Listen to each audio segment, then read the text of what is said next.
Pausch today. He's a professor of computer science at the Carnegie Mellon University. Carnegie Mellon University, and in 2007 he gave a lecture that made him really famous. The last lecture.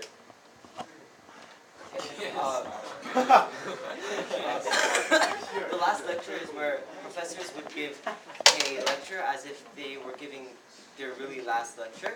For him, it was somewhat literally his last lecture because he was diagnosed with and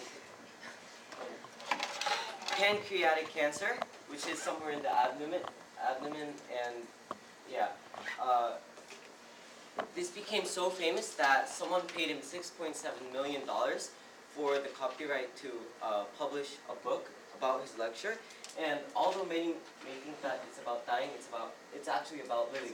This is my favorite quote from his lecture. We cannot change the cards we are dealt, just how we play the hand.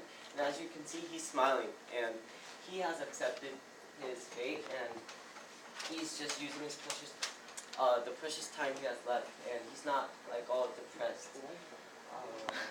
His lecture was mostly about his childhood dreams, and one of his childhood dreams was to be in zero gravity, and as you can see, he succeeded in being in zero gravity. During the process, faculty members were not allowed to come with their students, so he had to pretend he was a web publisher. And one of his other quotes: "Brick walls are there to stop the people who don't want it badly enough." As he had to pretend he was a web producer, that just showed how badly he really wanted to do that. Now, one of his other childhood dreams was to play in the NFL, and as you can obviously see, he didn't make it. However, he learned a lot of things while he played football while he was young.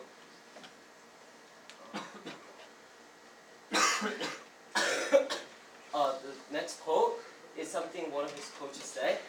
When you see yourself doing something badly and nobody's bothering to tell you anymore, that's a very bad place to be. Your critics are your ones telling you they still love you and care. There are a lot of people that criticize us, like our parents, teachers, Victor Kimi-san, but still that means they care about us. And one of his role models was Jackie Robinson. On the right, he was the first African American to play in the National Baseball League. And "Don't complain, just work harder." That was another quote he said. Now, another one of his childhood dreams was to be Captain Kirk. And while he was growing up, he kind of understood that that wasn't possible. So he later changed it to he wanted to meet Captain Kirk. And later, not only did he meet Captain Kirk, he actually starred in one of the episodes for Star Trek. Also, he really liked encyclopedias when he was young, and later, when he became an expert in the field of virtual reality, he was actually asked by the World Book of Encyclopedias to write an explanation about this.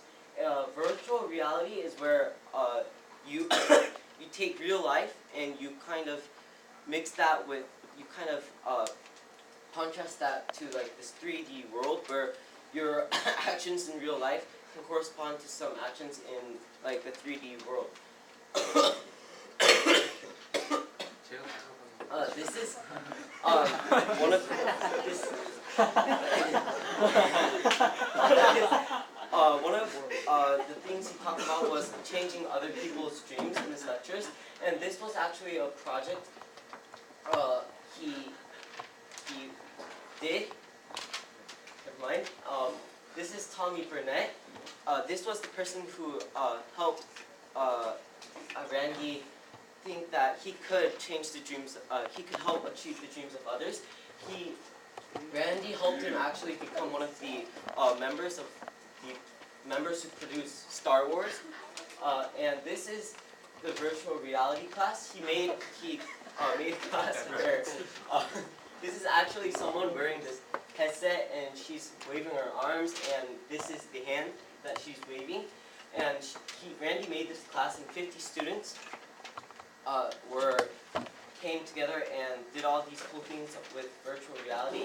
And this is Alice. He developed a program to help other people learn about virtual reality.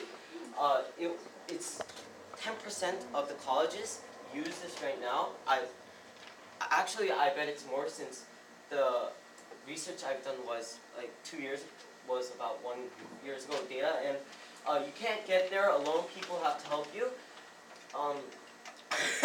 On the Alice program before, a student of his told him that the Alice was too boring, and so Randy actually put together like a game system where you can learn Alice while you're doing it. So it actually helped him build it and have something to bring to the table, because that will make you more welcome, and be good at something it makes you valuable. I thought this was something that we can think about ourselves, because not many of us really have values that are really valuable, and we should try to become more valuable. And focus on other people, not on yourself.